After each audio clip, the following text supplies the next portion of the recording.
Hello students, welcome to the power academy. আজকের আমাদের যে টপিকটা আছে সেই টপিকটা is related to the GS paper 2। GS paper 2তে যে ইন্টারন্যাশনাল রিলেশনশিপ আছে এবং প্রিলিমসেও যে ইন্টারন্যাশনাল রিলেশনশিপের যে কোশ্চেনগুলো আসতে পারে তার সাথেও এটা রিলেট করা যেতে পারে।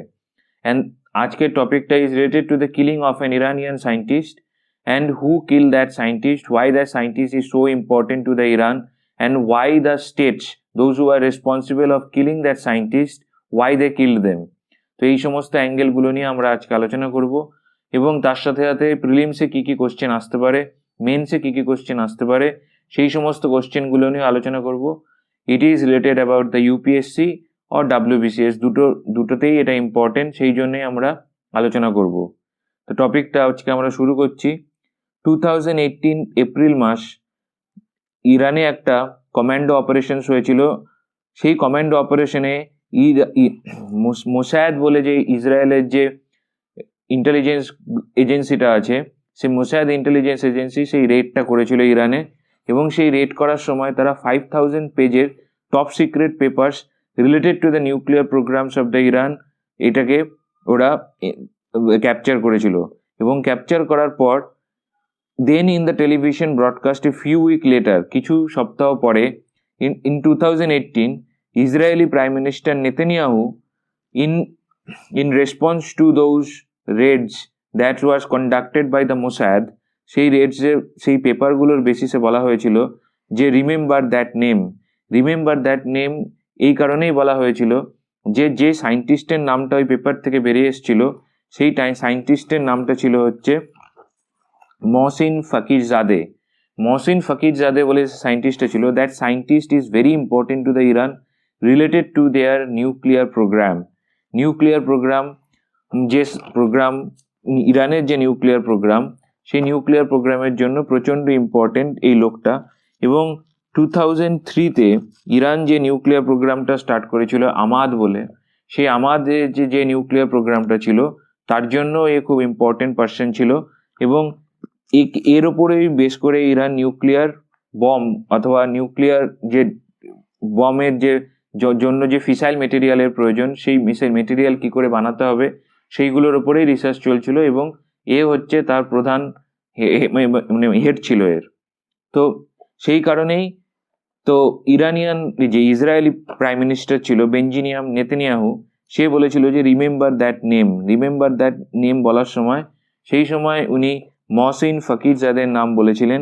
এবং সেই জন্যই 2020-তে এসে তারা according to the Iranian officials যে Israel is responsible for the killings of the Mohsen Fakhrizadeh. এবার according to the Iranian official যে তাকে হত্যা করা হয়েছে, মহসিন ফকিরজাদেকে হত্যা করা হয়েছে in the suburb city of the Tehran call the Absard, ABSARD, call the city of Absard. এই সিটিটার মধ্যে কিল করা হয়েছিল। The city is located on the east of the তেহরানে। এবং according to the Iranian state televisions, এটা কি করা হয়েছিল, একটা ওল্ড ট্রাক ইউজ করা হয়েছিল, old truck with an explosive hidden under the load of the wood. একটা ট্রাক ইউজ করা হয়েছিল, তার নিচে বম রেখে, তার উপরে কাঠ রেখে সেটাকে যে সেডানটা উনি চালাচ্ছিলেন, যে সেডানটা ক্যারি করছিল ফকিরজাদে যে সায়েন্টিস্টটাকে, তার সামনে এসে ব্লাস্ট করে দেওয়া হয়েছিল। After blasting some 5 gunmen emerged from the other cars. 5 জন হঠাৎ করে আসলো, 5টা গানম্যান এসে and wrecked the car with the rapid fire. তারপরে যে ফকিরজাদে যে গাড়িটাতে বসেছিল সেই গাড়িটাতে গুলি করা হয়েছিল, according to the semi official news agency of the Iran. তো এইটাই করা হয়েছিল, এরকম করেই মহসিন ফকিরজাদেকে হত্যা করা হলো। তো কেন করা হলো, এই কারণটা কি? তার কারণ হচ্ছে এই যে এর অনেকগুলো কারণ আছে। তার কারণ হচ্ছে যে recently American government and the Israeli government, they are all doing the nuisance in the Irans in the name of nuclear havoc that Iran is actually coming up with. ইরানের সাথে একটা ডিল করা হয়েছিল, সেই ডিলটা হয়েছিল হচ্ছে JCPOA। ডিলটার পুরো form হচ্ছে joint comprehensive plan of actions. এটা হচ্ছে একটা নিউক্লিয়ার নন প্রলিফারেশন ডিল, যেটা বারাক ওবামা করেছিল 2015-এ। এবং 15-এ যখন করেছিল তখন P5 নেশনস কাদের বলা হয়? যারা ইউনাইটেড নেশন সিকিউরিটি কাউন্সিলের যে পার্মানেন্ট মেম্বার, তাদেরকে P5 নেশন বলা হয়, +1 প্লাস ইউরোপিয়ান ইউনিয়ন। এদের সাথে ইরানের একটা সিগনেচার হয়েছিল। ইরানের যে সিগনেচার হয়েছিল তাতে +1 মিনস হচ্ছে ওয়ান কান্ট্রিটা হচ্ছে জার্মানি, তার সাথে হচ্ছে ইউরোপিয়ান ইউনিয়ন। তো এদের সাথে যে ডিলটা হয়েছিল, সেই ডিলটা হয়েছিল যে Iran will not going to achieve the nuclear bomb that the so called nuclear bomb that actually the world was claiming। তো বলা হয়েছিল যে ইরানের কাছে যে সমস্ত সেন্ট্রিফিউজেস গুলো আছে, যেই সমস্ত সেন্ট্রিফিউজেস ইউজ করা হয় to increase the nuclear stock piles, সেই স্টক পাইলসগুলোকে স্যালেন্ডার করে দিতে হবে টু দ্য IAEA হচ্ছে এমন একটা অর্গানাইজেশন যারা যে ডোমেস্টিক যে সমস্ত নিউক্লিয়ার যে ফেসিলিটিসগুলো আছে তাদের উপর নজর রাখে হচ্ছে IAEA। এবং যে সমস্ত কান্ট্রিগুলো নিউক্লিয়ার নন প্রলিফারেশনের মধ্যে থাকে সেটা IAEA এর সাথে সাইন করা আছে। India is not the signatory of the non proliferations. India signatory নয় নন প্রলিফারেশনে। তো সেই জন্য 2015-এ ওই ডিলটা সাইন করা হয়। এবং according to that deal, Iran যে এনরিচমেন্ট করবে, যে নিউক্লিয়ার এনরিচমেন্ট করবে, সেটা 3.67%-এর বেশি নিউক্লিয়ার এনরিচমেন্ট করতে পারবে না। এবং to operate more than 5060 oldest and the efficient centrifuges, সেই সমস্ত সেন্ট্রিফিউজেসগুলোকে ইরান স্যালেন্ডার করে দেবে টু দ্য IAEA। এবং Iran will not going to accumulate more than 130 tons of heavy water. Iran 130 টনের বেশি হেভি ওয়াটারের কেমিক্যাল ফর্ম হচ্ছে D2O কে heavy water বলে, যার মধ্যে হাইড্রোজেনের পরিমাণ বেশি থাকে। তো এই সমস্ত ওয়াটার মানে হেভি ওয়াটারকে ইরান অ্যাকুমুলেট করতে পারবে না, নট মোর দ্যান 130 টনস। এটা হচ্ছে according to the deal that was signed by the Iran with the P5 nation +1 plus united union. কিন্তু সেই ডিলটাকে the United States came out of that deal in the year of 2018, যখন Donald Trump ওই ডিলটাকে sign করে, মানে Donald Trump আমেরিকার পাওয়ারে আসে, তখন ওই ডিলটাকে বলা হয় যে ডিলটা ইজ নাল অ্যান্ড ভয়েড।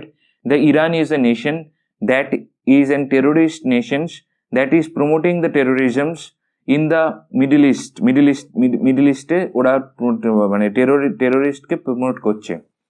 তো সেই কারণেই ইরান ওই ডিলটা থেকে আমেরিকা ওই ডিলটা থেকে বেরিয়ে আসার পর আমেরিকা ইরানের ওপর প্রচুর স্যাংশন লাগিয়ে দেয়।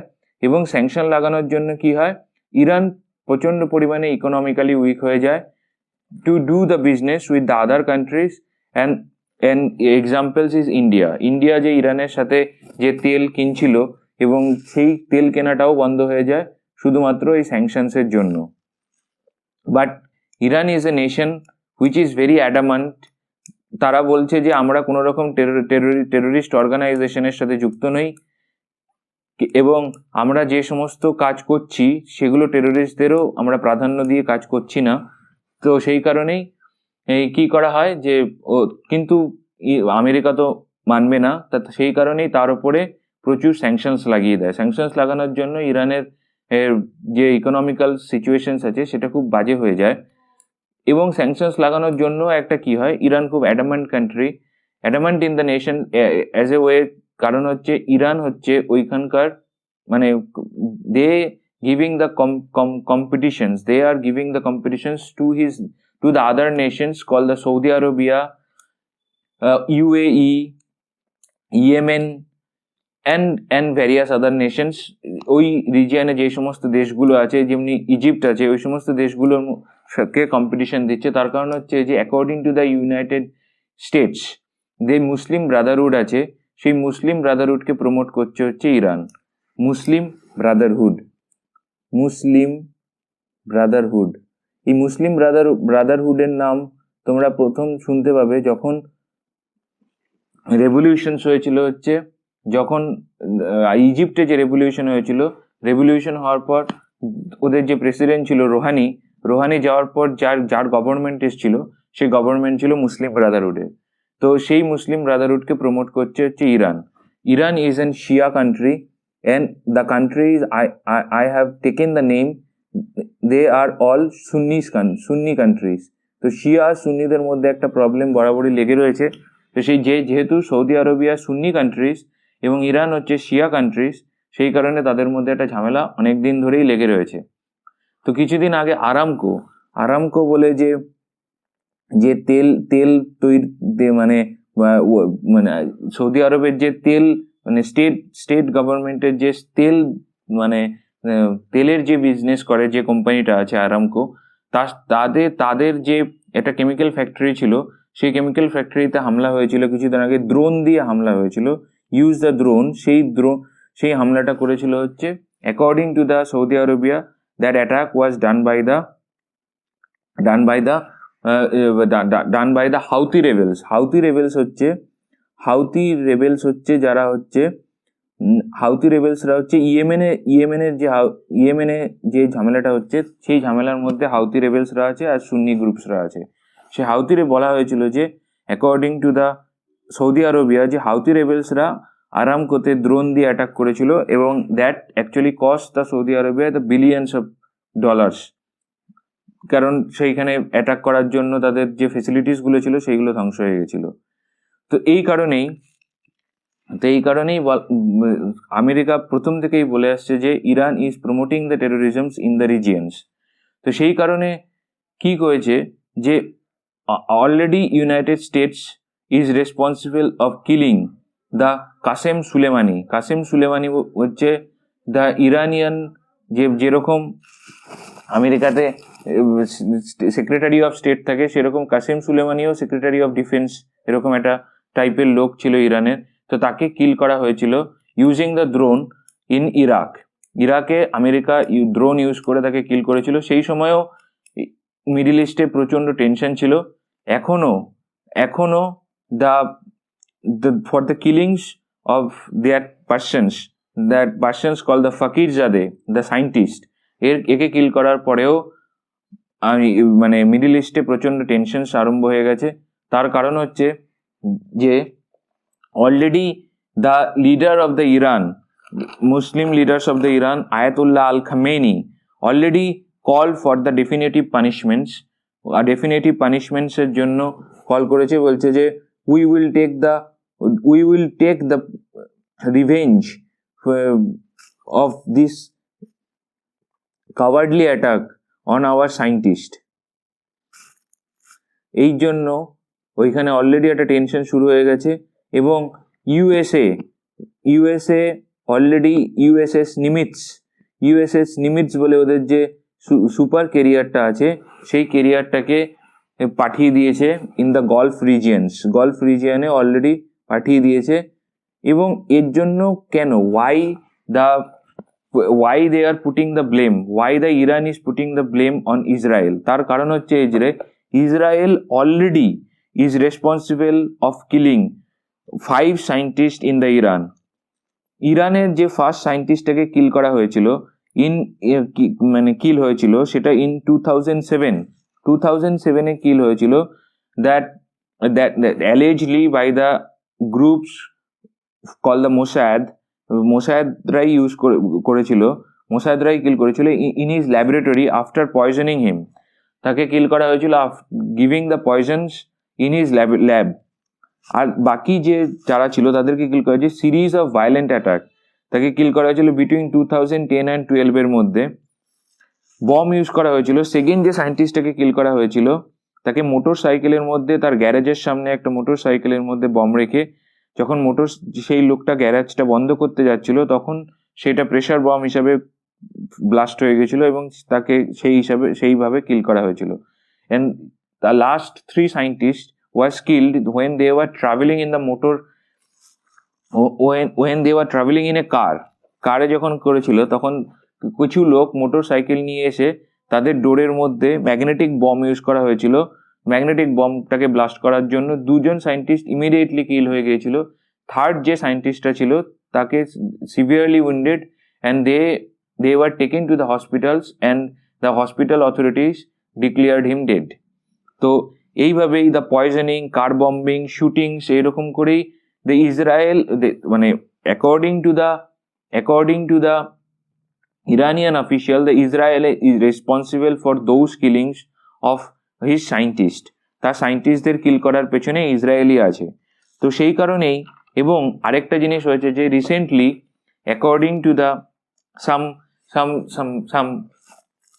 some news agencies of United States of America and some news agencies of the other countries, তারা বলছে যে Benjamin Netanyahu, the prime ministers of the Israel, have visited the Riyadh, the capital of the Saudi Arabia, to meet the bin Salman, the king of Saudi Arabia, এবং তার সাথে meet করার পরেই হয়তো এটাকে প্ল্যান করা হয়েছিল এবং আফটার দ্যাট প্ল্যানে এটাকে করা হয়েছিল। এবং এটার পেছনে মোটিভসও একটা হচ্ছে যে to jeopardize the potential improvements in the relations between the Iran and the new Biden administration.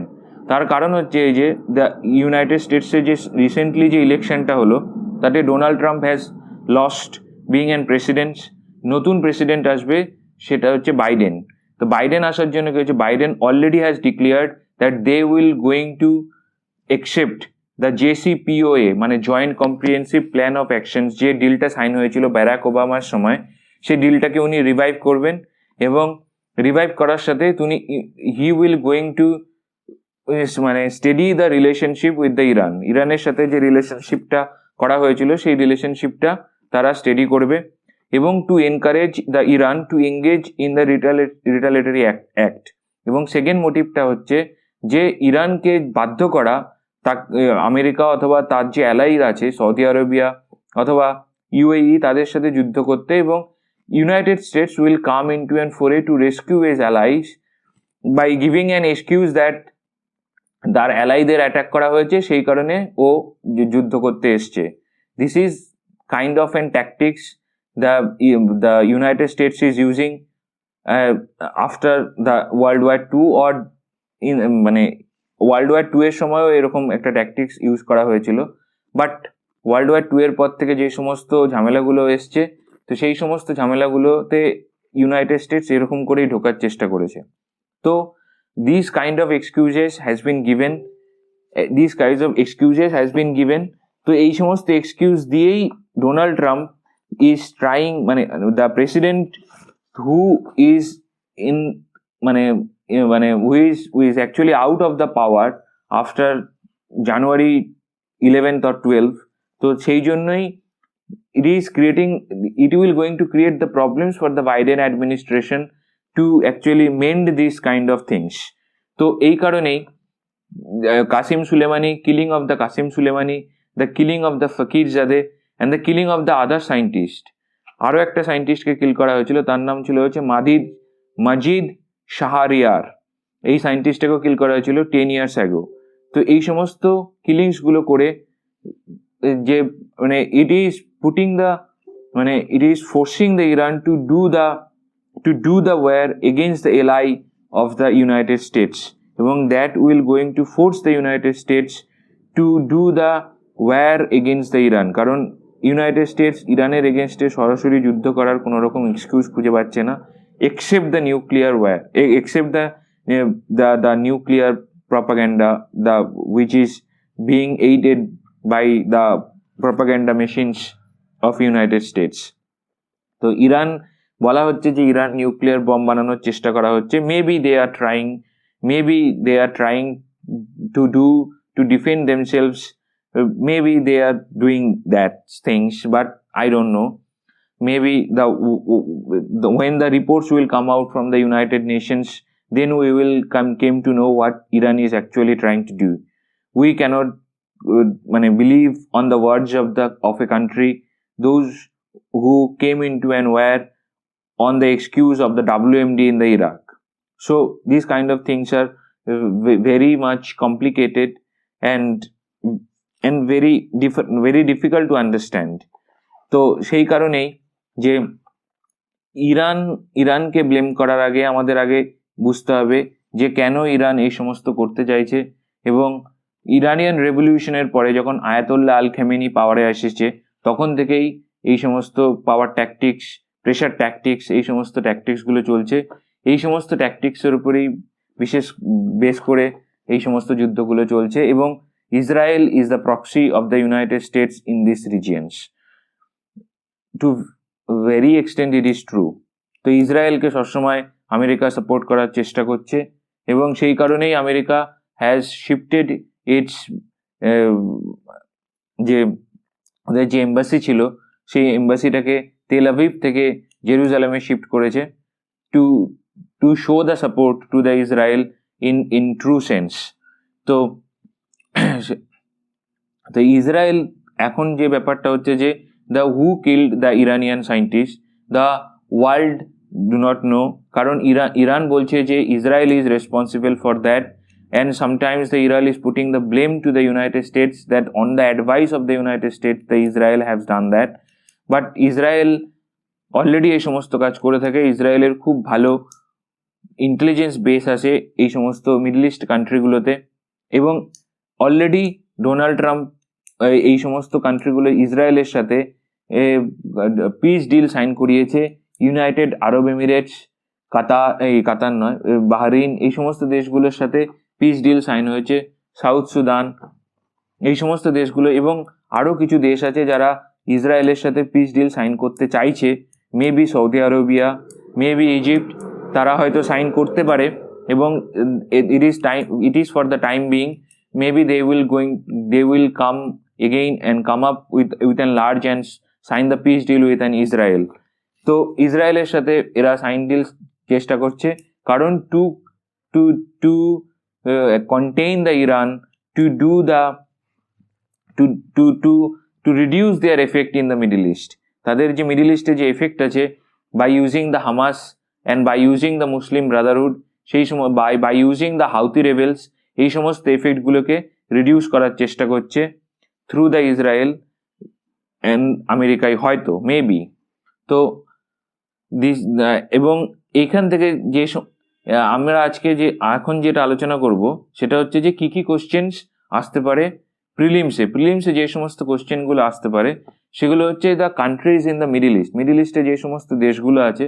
তো তোমরা ম্যাপ দেখলেই বুঝতে পারবে যে সমস্ত দেশগুলো মিডল ইস্টে আছে সেই সমস্ত দেশগুলো দেখতে পাবে, যেমনি Saudi Arabia, Qatar, Oman, United Arab Emirates, Yemen, Jordan, Syria, Iraq, Iran, সামাউ তুর্কি, তারপরে হচ্ছে ইজিপ্ট, এরা হচ্ছে মিডল ইস্টের। তারপরে countries with which Iran shares is border, Iran কোন সমস্ত দেশের সাথে বর্ডার শেয়ার করছে। ইরান পূর্ব দিকে যে সমস্ত দেশগুলোর সাথে বর্ডার শেয়ার করছে সেটা হচ্ছে পাকিস্তান, আফগানিস্তান, তুর্কিমেনিস্তান, আর উত্তর দিকে যে সমস্ত দেশগুলোর সাথে বর্ডার শেয়ার করছে সেটা হচ্ছে আজারবাইজান, আর্মেনিয়া, তুর্কি। ওয়েস্টে যার সাথে করছে সেটা হচ্ছে ইরাক, এবং তার দক্ষিণ দিকে পুরোটাই হচ্ছে গলফ অফ ওমান এবং পার্সিয়ান গলফ আছে। উত্তর দিকে আরেকটা সাগর আছে সেটা হচ্ছে ক্যাসপিয়ান সি। এটা হচ্ছে ইরান যে সমস্ত দেশ এবং যে সমস্ত সি এর সাথে বর্ডার শেয়ার করছে। এবার হচ্ছে সৌদি আরবিয়া কোন সমস্ত দেশের সাথে বর্ডার শেয়ার করছে। সৌদি আরবিয়া দেশের সাথে বর্ডার শেয়ার করছে একটা হচ্ছে United Arab Emirates, Oman, Yemen, Jordan, Iraq, এই সমস্ত দেশের সাথে বর্ডার শেয়ার করছে। এবং যে সমস্ত সমুদ্র আছে সেটা হচ্ছে আরবিয়ান সি নয়, সেটা হচ্ছে Persian Gulf in the east, and ওয়েস্টে আসে হচ্ছে রেড সি। তো এই সমস্ত এই জায়গাগুলো খুব ইম্পর্টেন্স ফর জিওপলিটিক্স। ইন্ডিয়ার জন্য ইরান খুব ইম্পর্টেন্স। ইন্ডিয়ার জন্য গোয়াদার বলে যে পোর্টটা আছে সেই পোর্টটা দিয়ে ইন্ডিয়া আফগানিস্তানের সাথে এবং মিডিল যে এশিয়া আছে তার সাথে বিজনেস করার চেষ্টা করছে। সেই কারণে ইরান ইজ ভেরি ইম্পর্টেন্ট ইন্ডিয়ার জন্য। মিডিল ইস্টে শান্তি ফেরাটাও খুব ইম্পর্টেন্ট। তার কারণ হচ্ছে ইন্ডিয়ার যে তেল আসে সেই তেলটা পুরোটাই মিডল ইস্ট থেকে আসে, মিডল ইস্টের বিভিন্ন দেশ থেকে আসে। তার মধ্যে একটা খুব ইম্পর্টেন্ট নেশনস হচ্ছে ইউনাইটেড আরব এমিরেটস, এবং সৌদি আরবিয়া। এবং তেল ছাড়াও ইউনাইটেড আরব এমিরেটসের সাথে ইন্ডিয়ার যে বিজনেস হয় সেটা ইজ 60 বিলিয়ন। ইউনাইটেড আরব এমিরেটসের সাথে ইন্ডিয়ার বিজনেস প্রায় $60 বিলিয়ন বিজনেস হয়। And India won't try to put this business into an jeopardy. তারপরে হচ্ছে সৌদি আরবিয়া। সৌদি আরবিয়ার সাথে ইন্ডিয়ার প্রায় অ্যারাউন্ড $30 বিলিয়ন বিজনেস হয়। তো ইন্ডিয়ার সাথে মিডল ইস্টে প্রচুর টাকার বিজনেস হয়, প্রচুর প্রচুর বিলিয়নস অফ ডলার্সের বিজনেস হয়। এবং ইন্ডিয়ার থেকে প্রচুর লোক এই সমস্ত দেশগুলোতে কাজ করে এবং ইন্ডিয়ার থেকে প্রচুর টাকা রেমিটেন্স হিসাবে এই সমস্ত দেশ থেকে ইন্ডিয়াতে ঢোকে। তো সেই জন্য ডলারের একটা বিশাল বড় সোর্স হচ্ছে এই দেশগুলোর। শুধুমাত্র ডলার নয়, অন্যান্য আরো যে সমস্ত কারেন্সিসগুলো আছে সেই সমস্ত কারেন্সিসগুলোও ইন্ডিয়াতে ঢোকার পেছনে হচ্ছে মানে এই সমস্ত দেশ থেকে ঢোকে ইন্ডিয়াতে। তো ইন্ডিয়ার জন্য middle east is an very important country, very very important place, not the country, places প্রচন্ড ইম্পর্টেন্স। এবং সেই এবং আরেকটা জিনিস হচ্ছে যে সুয়েজ ক্যানালস আছে, রেড সিজ আছে, তারপরে পার্সিয়ান গলফ আছে, এই সমস্ত জায়গা হচ্ছে they are the resource rich regions which actually provide the oil to the world. তো এই সমস্ত জায়গায় যদি প্রবলেমস হয় এবং কোনো কারণে যদি ছোটোখাটো যুদ্ধও বাঁধে, তাহলে যে অয়েলের যে ক্রাইসিস হবে তার জন্য আমাদের প্রচুর যে ফরেন এক্সচেঞ্জ রিজার্ভস আছে তাতে খুব ঘাটা হয়ে যাবে, কারণ আমাদের তার জন্য তেলের জন্য অন্যান্য দেশ থেকে তেল নিতে হবে। তো সেই কারণে that is very important to keep this place into an peaceful regions.